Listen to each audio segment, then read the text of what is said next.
All right.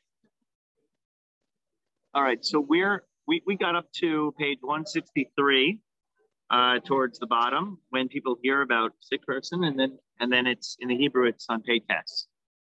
So Kasher Shomin al Chole.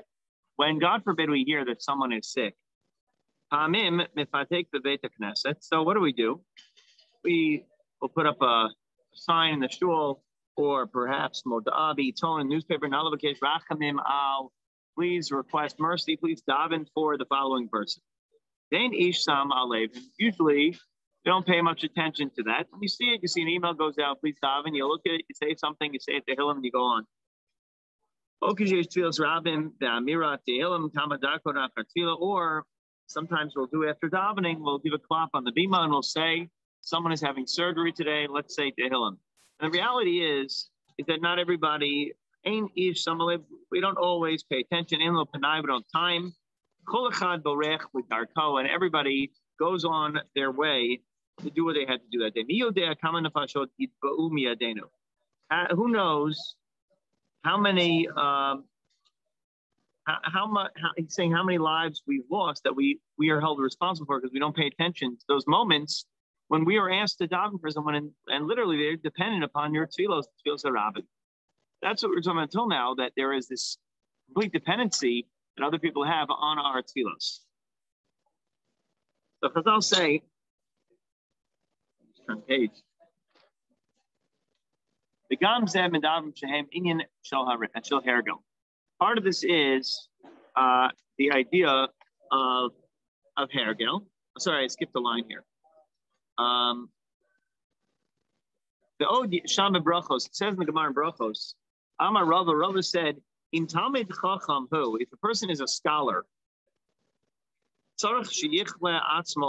you have to make yourself sick over others. You know, someone said, I'm sick hearing that news. You have to make yourself sick over hearing news of other people who are struggling. He's saying that if the sick person is a scholar, you have to make yourself sick over their situation. When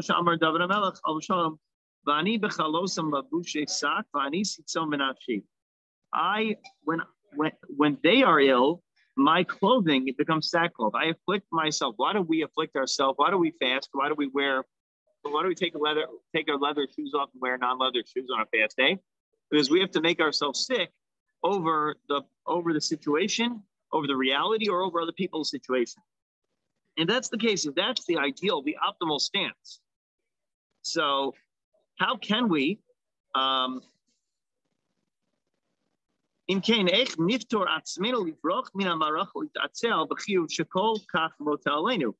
is it that we could exempt ourselves, flee the battlefield, be lax in our responsibilities when we are so obligated to beseech Hashem on behalf of others? And this is also true. This happens when we get into a bad habit of not caring. When we pass by someone on the street and you see someone in a wheelchair, you see someone else who's sitting in pain, you're supposed to daven right away a short prayer. And he limits it here, Jews on behalf of other Jews, but it's obviously not limited to that. You can daven for anyone, and you should. You see someone who is sitting in tsar, you walk by the street, and sometimes there are two responses in society to people. You have homeless people on the street. Two responses are, take them off the street and lock them up or give them help or whatever it is, or leave them there and then give them a blanket there, which is like the uber liberal approach. The uber conservative approach is no, they don't belong on the street. And the Jewish approach is you also have to daven for someone. You have to actually care. Because whatever you do, you got to care. You can't just, it's not whether it's enabling or whether it's ignoring, but you've got to care about them. So when you pass by someone, it should break your heart. It should hurt you. It shouldn't be like, oh, that person stinks, needing a shower, or I need to, whatever it is you're doing, it should be informed by the ethic of I really care about this person getting out of that situation. And however that happens, right? daven, reach out, see how you can improve their status. So that's like I always say, it's a third approach to these situations, right? They'll teach a person to fish versus giving them a fish. Those aren't the only two options. Right? There's also actually caring about them in the future and davening for them, and not saying, "Here's the keys, good luck." So, so when you walk by someone in Tsar, lishpoch mi'at tefillah, you should daven a little bit in your head at the moment, right? And even if sometimes you're stopped at an intersection and you don't feel it's safe to open the window, kids in the car, and it may not be the optimal thing. And some people think, oh no, you open the window, give them food, whatever your approach is, but you cannot pass them by without davening. Because tefillah helps. Because it's a Yehudi Shapam, Tanya, that this was the idea that once upon a time, this is how we used to behave. Gemara tells us in Shabbos Daf Samach Zayin, Hatanya, the Bryce does Elon Shemeshir Peros of Sokra, that if a tree, if the fruit falls off prematurely, you should mark it with red paint. How does that heal a tree? If you mark a tree with red paint, this is an amazing Gemara. Sokra v'sikra myra fuah kavid. How does that help a tree if you paint it red? It's like, if you don't have flowers, put some plastic flowers up. You know, in Israel, my sister lives in a desert, so she just spent a ton of money to put down plastic grass on the ground, like a fake that's they all have. They have a fake lawn. So she took some photos. Says, isn't this pretty? And like we're posting back, yeah, this is real grass. This is what real grass looks like. And I'm thinking about, what good does it help to paint a tree red, right? So that's the Gemara's question. When you walk by a tree and you realize that tree doesn't have fruit, people will daven for that tree. They'll ask for rachmanas. On my corner, there were two houses, and one of them, all of a sudden, new trees were put up, and all of a sudden it got really hot, and the trees on both sides of the corner, right next to your house, next to my house, right, a bunch of them started to turn brown, right? So I saw one house replace them, and the other one, the guy, all his trees turned brown right away, and I was talking to him. And he said, I bought them, I watered them every day, and they still went brown. And it was a loss of like thousands of dollars. I was thinking about that, but who thought that maybe you should daven for the guy's trees, right? That's what the Gemara says. The Gemara says, you walk by, don't say, oh, never. He spent thousands of dollars and the trees all died. Daven for them, right? Did anyone do that? Sokro b'sikra, my refuah kavod. What refuah are you accomplishing when you do such a thing? People should see, do you need a book here? Just, it's fine. I'll figure it out. I have the Hebrew. But someone's going to have to tell me what we're up to in the English as we go. Okay. So what are you accomplishing? People will see, they'll daven, and that when a person, that when we have a mitzvah, this is an amazing chazal, a person who becomes afflicted with tzaras. And so the Gemara tells us that the Torah says that you should call out tzaras, tamei yikra. Call out. Imagine the guy with tzaras walks by, a woman with tzaras walks by, and you go, impure, tamei. It's an embarrassing thing. You're supposed to shout at the guy, you're impure, right? Like we all know the association with Lashon Hara. So basically saying, oh, you malshin, you mamzer, what are you doing? And you start shouting at the person. So why would you do such a thing? The Gemara says, Amar Avina, the reason why you have to call out Tameh when a person has tzaras is that everybody should hear this person has tzaras, so that others will start to daven for them. You want to alert others to it. Sometimes we think nowadays someone is sick and you keep it hush hush. It's embarrassing. It's this. It's no one's business. When someone is sick, you say, please daven for me. Someone says, should I daven for such and such? Still keep them on the list? Absolutely keep them on the list. Keep davening. Everyone who has even a hangnail or something, you should daven for them. Tell them about it. This is our attitude, because this is the only way that refuah is achieved if Hashem intervenes.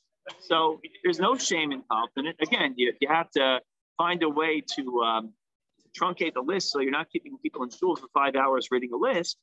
It's like the guy gets the Aliyah and then comes out with a Mishav Erech list, right? And he's like, oh, do you mind if we add, for family? Oh, no problem. Bring this little crumbled up thing. and they start the list. It's like 5 names, like, and then they unfold it, like, oh no, it's like a never-ending list. You're like, okay, next time we're just gonna say it, and Kol Mishpachto and all his family. But the truth is, when someone needs a tefillah, you daven for that, the whole family. You daven for everyone, and there should be no shame in that. That's the attitude we have towards the tzaras. That's the attitude we have towards a tree. Yahaitana ain't sham.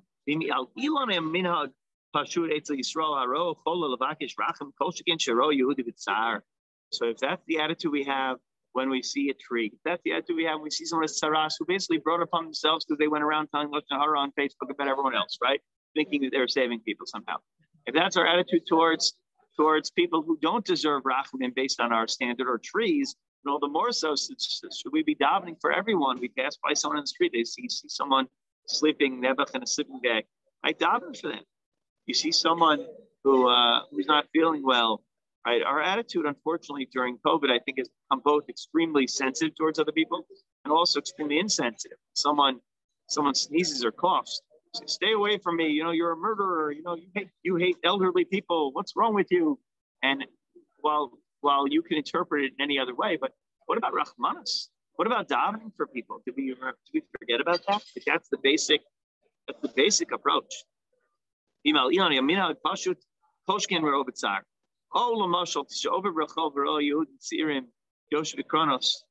wow, what if you see, you're walking on the street, you see Yoshvei Kronos. What he's talking about there's an expression in Chazal for Yoshev Kronos, the condition in Avos. It's people who dwell in the corners.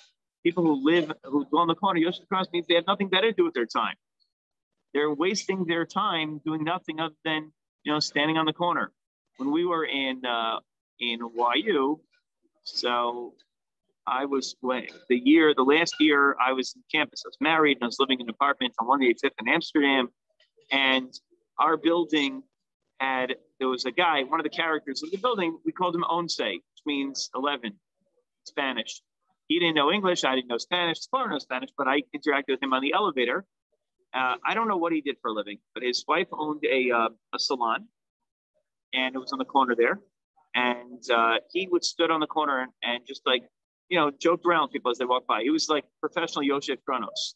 He sat in the corner. But every day there was something he did professionally where he would go up in the elevator, bring these giant plastic bags, black bags, filled with something into the apartment. And at the end of the day, they would unload them and bring them down. So he just took the steps because eventually the elevator became too burdensome. He had to wait for him to fill them up with drugs or whatever else he had inside there and then empty it out. So he's a very sweet guy. He knew that we lived on floor 6 and he lived on floor 5. And we get in the elevator together. He'd push, go 5, and he'd look at me, go 6, and smile like the count on Sesame Street. And then he'd go, Onse, because by higher mathematics, 5 and 6 is 11. So we named him Onse. So years later, when we came back to visit, and Ziggy was older, we asked him if he remembered. Ziggy, remember Onse? He was a little baby at the time. So Onse was on the corner. Now, never count out a guy just because he's the Yosef Kronos. He deserves Rahmanas. He's a good person.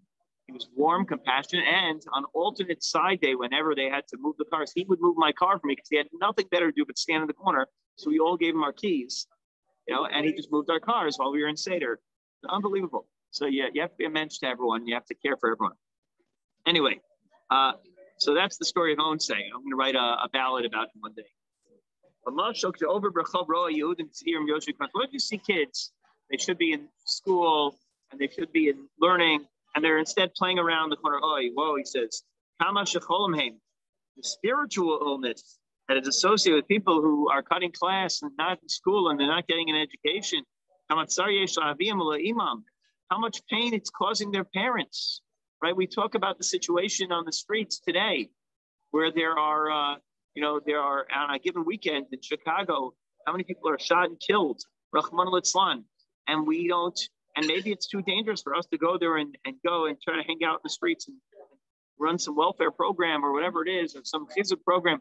But does it break your heart? Are you davening for them? How hard is it for Hashem to see this happening? It breaks HaKadosh Baruch Hu's heart. And we're not davening. Davening for them. They should go back to a healthy life and they should be healed physically, emotionally, right? Psychologically, you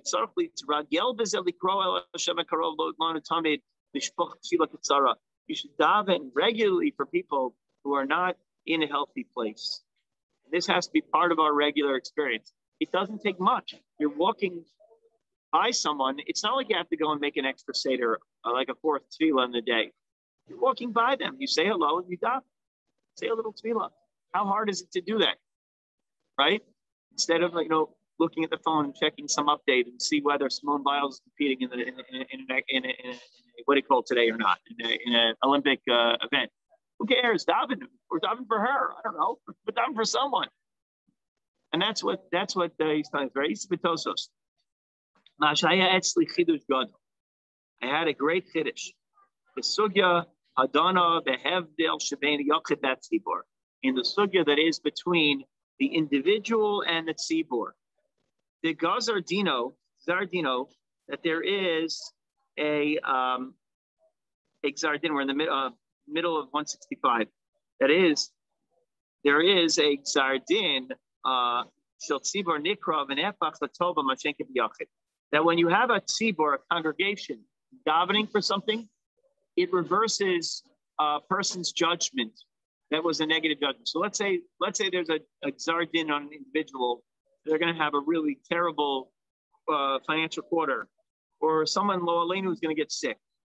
And the ability for that person to be rescued by an individual davens is nowhere near as potent, as powerful, impactful as a tzibor daven for such a person. So Tosos writes, Lama Rabbi Yehuda is Pala Cholim, that why Rabbi Yehuda used to pray for sick people if, according to his opinion, Hashem already decreed whatever's going to happen to them on Rosh Hashanah, right? So we're going to come to Rosh Hashanah. Hashem's going to decide all of our fates. That's a very frightening thought. It's so final. It's so like, okay, but it's also fatalistic, because if I'm in the middle of Purim time and I have a cold, I can say, why daven? It's already decided on Rosh Hashanah whether I'm going to live or die through this illness. So what difference does it make, or how long it's going to last, or whether I'm going to have. So why do anything? Why take medicine? Why be this palo? So where is that from? So why did Rabbi Yehuda used to daven for people if, after all, their fate was already signed and sealed and delivered on Rosh Hashanah Yom Kippur?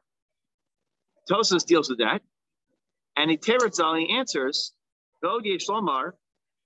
He answers one answer, and then Tosas answers an Od Yesh Lomar, a second answer in the Tosafos. And they say. That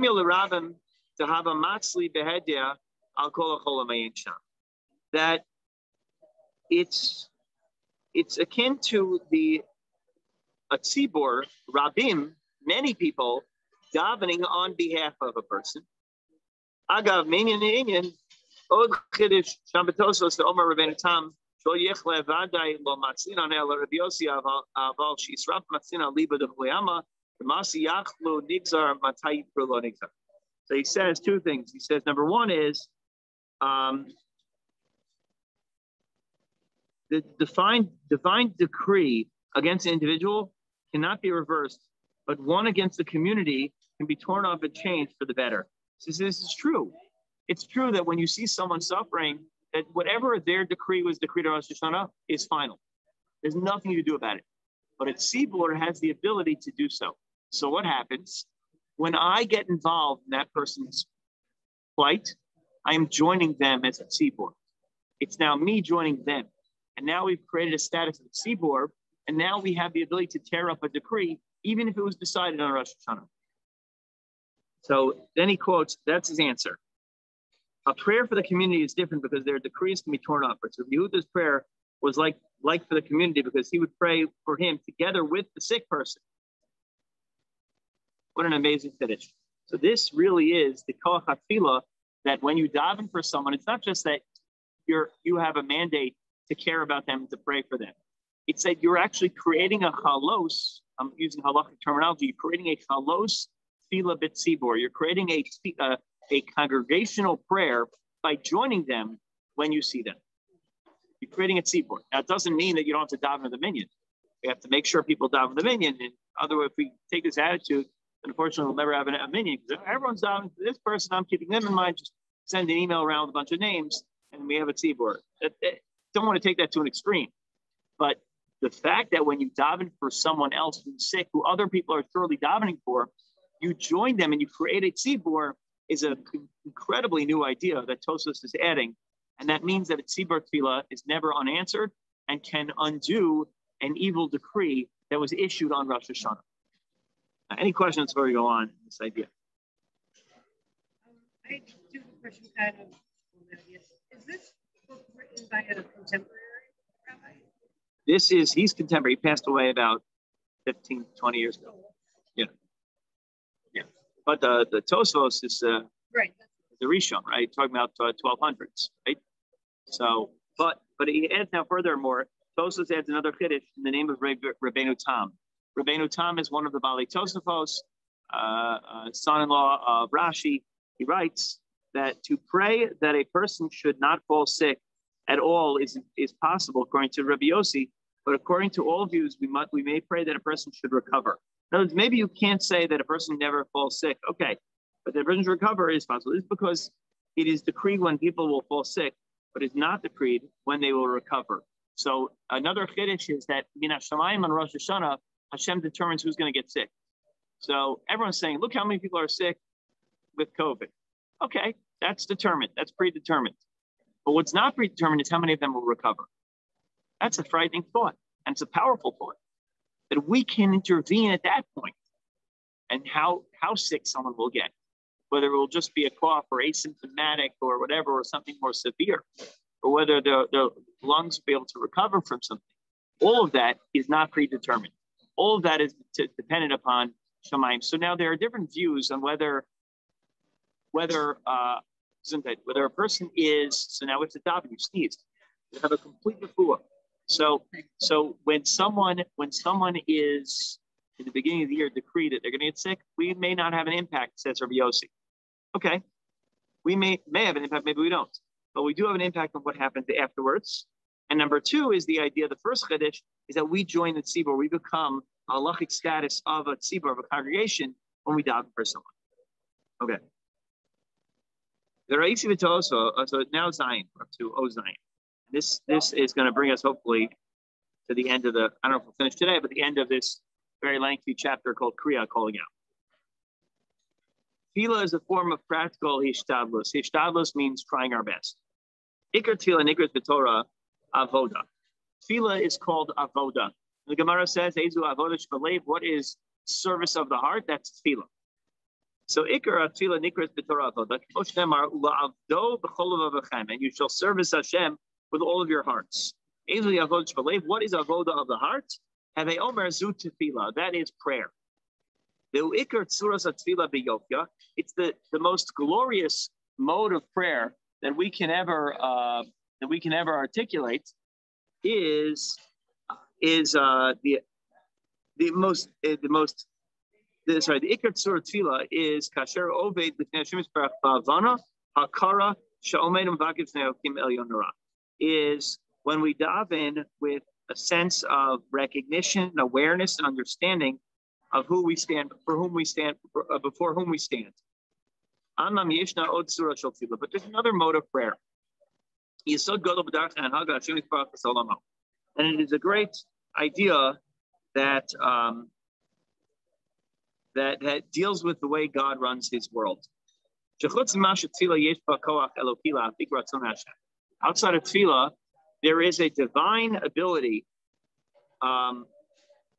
to lahafik ratzon me'Hashem, to curry favor in Hashem's eyes. Yesh ba gam kiyum hishtadlus tevi'it. There is the idea of trying our best, of putting in our best effort. What is hishtadlus? Hishtadlus means I'm going to try. Like all attempts. It's funny, I remember this, I saw on a show once that someone was watching a rugby tournament, and the touchdown is called like a try. So someone goes, nice try. It says, try, that was a score. No, it's called a try. But hishtadlus means to put in your best effort. Hashem established in his world. Minahegi imanu. And he works with us. Bishtei hanahagot. In two ways. Hanhagas malchusa derakia, hanhaga malchusa derakia ke'en malchus de'ara. There is the hanhaga of the shemayim, of what God does in heaven. And then there's a hanhaga like the malchusa de'ara. There is the manner of the kingdom of heaven, which patterns after the earthly kingdoms. That sounds like a mouthful. What is that talking about? The lo gara Hashem lokei Yisrael ma'ashir rofe be'alma. Because God is no less powerful than a wealthy person or a doctor, right? If money can buy certain things and a doctor can heal certain things, Kadosh Baruch is called the compassionate Father, and other nicknames that we have for Hashem. And then even though if we were on a heavenly level, the path to achieving what we want will be different.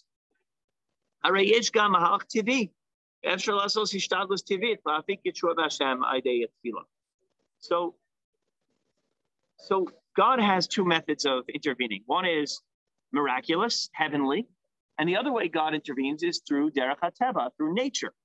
And even if Hashem is not going to intervene in the heavenly mode, Hashem could intervene through derech hateva.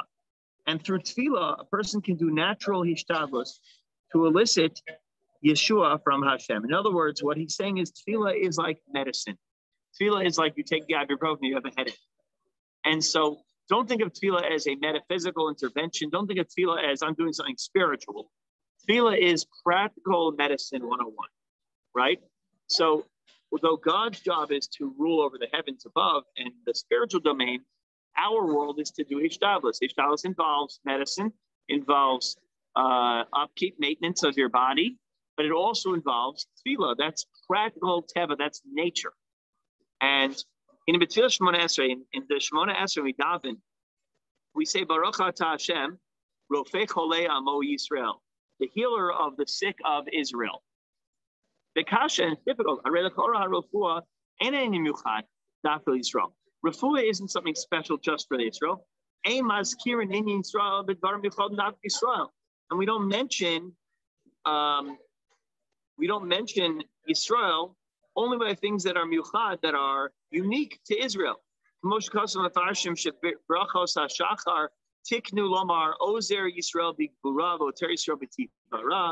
the blessings that we say in the morning, that God strengthens the Jewish people with might, that he girds us with splendor, that he crowns us with splendor. The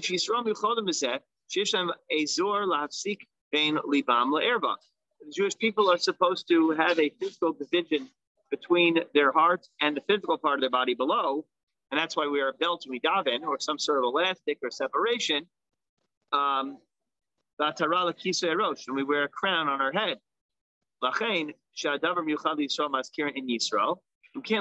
in other words, when there's something that's unique to the Jewish people, we mention the topic of Israel, namely that we wear a crown, we wear something on our heads to cover humility, right, or a hat.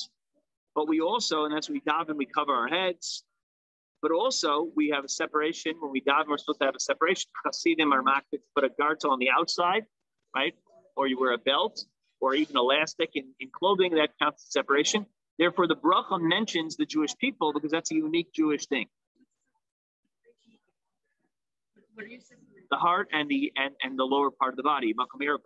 So that's the spiritual and the physical part, the animalistic side versus the spiritual side of human beings. So we're supposed to mention that when we daven.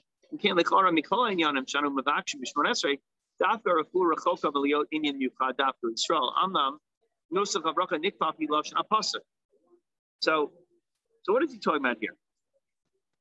He says, the commentators say that when we say these blessings, right, they use an azor, a belt, they use an atara, yet out of all the things we ask for in Shemoneh Esrei, bottom of page 167, healing would seem to be far from something especially Jewish. Healing is not about unique Jewish garb, right? Yes, Jews have to cover their head, but healing is something human.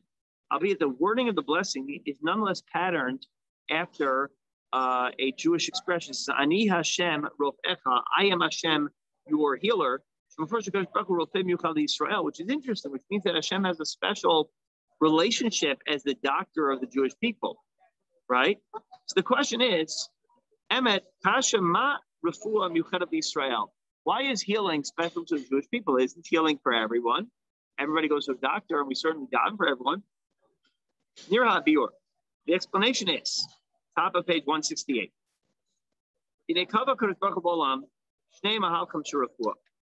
God has two components of healing. One is natural healing, right? Medicine. God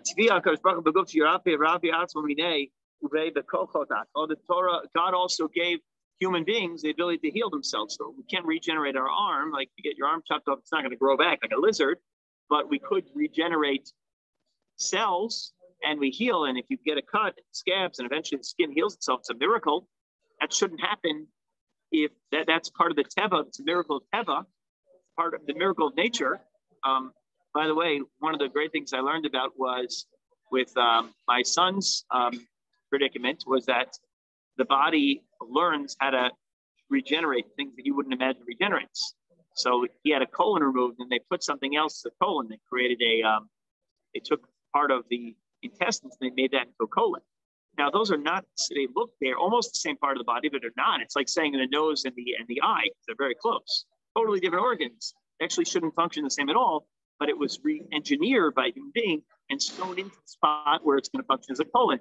And the various bacteria that pass through a colon create a new status. So eventually, both for good and bad, the new colon, which is actually not colon, but intestines, can function like a colon, which is amazing. And it's susceptible to all sorts of infections that a colon is susceptible to, because it starts to change in its nature. The body regenerates. The body has an ability. So God created in nature these miracles that we're just accustomed to, right? Like if you were to put a camera on you have a cut on your finger, and you put a camera that's a time lapse camera, you would just see it naturally seal itself up, which would be so cool.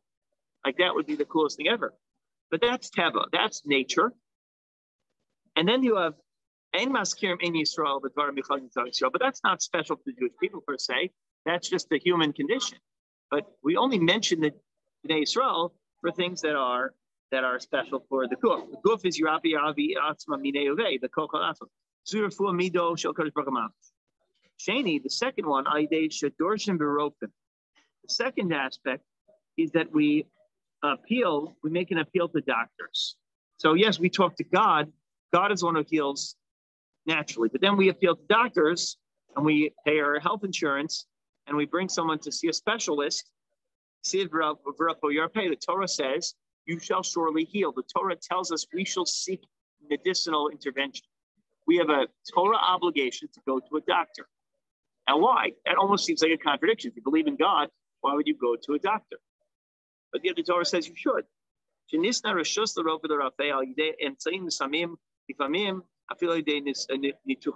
That we gave permission to doctors to use consultation, medicine, and sometimes even surgery. The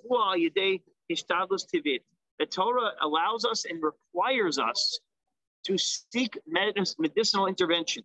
The fact that the first level of intervention is God, the second type of intervention is doctor, the fact that God is the faithful healer, there's two aspects. The number one is that without Hashem, nobody can heal the sick. God is called the healer of all flesh. Doesn't mean he heals our flesh. It means he heals all of mankind. The sheni is that he's the expert.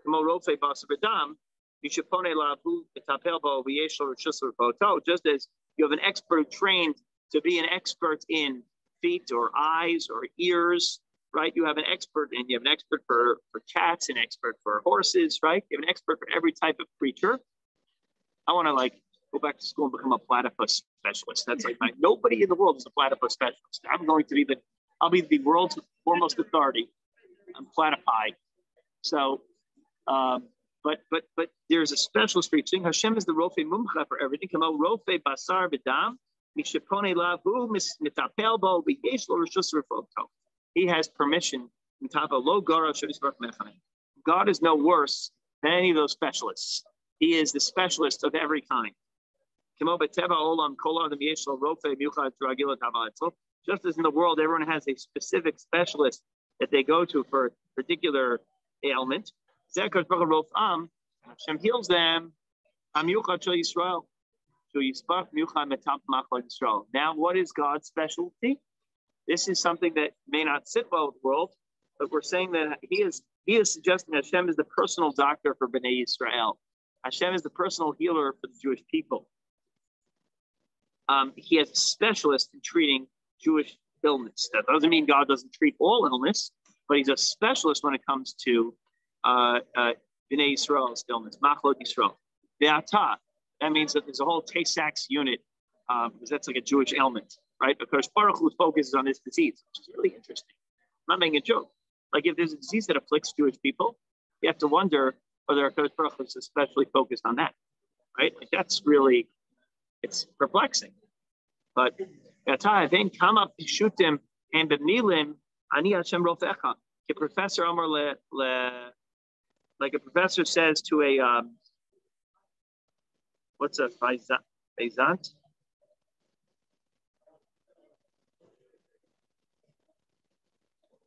Oh, patient. Sorry, patient. Ani harofei shecha. I am your doctor. Hashem is our healer. He is our doctor. So that's the second mode of prayer. Now we'll just do one more paragraph here, and we'll pick up, I guess, the last part of this next week. Yesh nafka mina gedola. There is a big difference. Top of page 169, second paragraph. There's a big difference between these two types of modes of healing.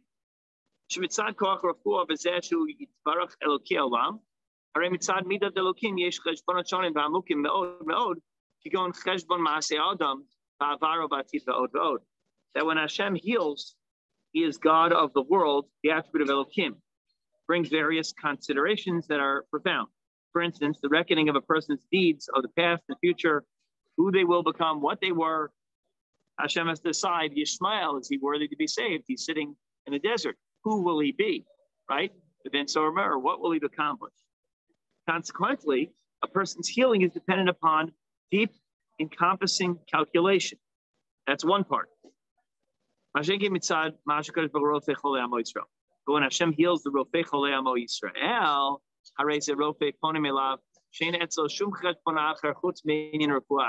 when Hashem heals the Jewish people, all he is in that moment is the Rofei, like a doctor who has no considerations about who the patient is when he decides to heal them, as long as he pays for the real insurance. So Hashem is saying that when it comes to Yisrael, there's a special relationship, and that is he's the Rofei. When it comes to the whole world, he says, okay, are they deserving of refuah? What will they get in the future? What will happen if I heal them? Hashem makes a big calculus. With the Bnei Yisrael, he comes to us as a patient. There's a blind doctor-patient relationship, right? It's like the confession booth where you don't see who they are, apparently. Maybe you do.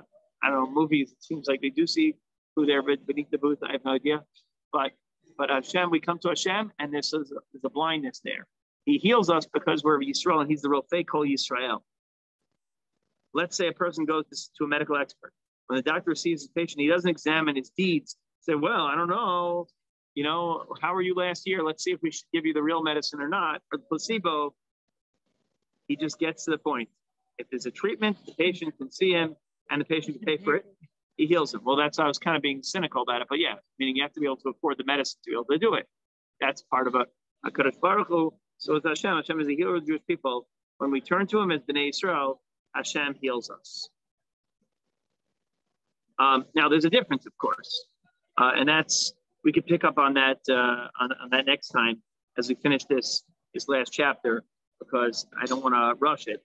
But next week we'll finish this and we'll go into the pool, throwing yourself down before Hashem, which is we do on Rosh Hashanah Kippur. We bow down in the shul, and we'll experience what that really is about. And it looks like it's just me.